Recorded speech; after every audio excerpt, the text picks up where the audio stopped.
For more than a decade, Mercer Street has been the home to the annual Rouge, the event playing into the upcoming St. Valentine's Day and giving guests an excuse to wear their best red dresses. The free event will feature live music and a showcase of local artists and vendors, allowing people to do a little Valentine's Day shopping as well. The Rouge will also be a reception for a red-themed art gallery, with spots available for more. Organizers encourage artists to submit their own art that can be hung on the gallery walls, with the only prompt being to capture the essence of red.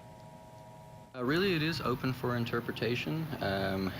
I suppose one of the best things is letting the artists create something from their mind. When they think of the essence of red, what does that mean to you? It's a great idea to just go ahead and step through that door if you've been thinking about getting involved and wanting to showcase your work. We would love to see it.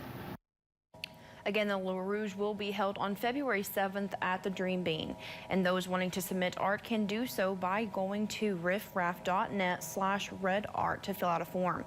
The deadline submission is January 28th.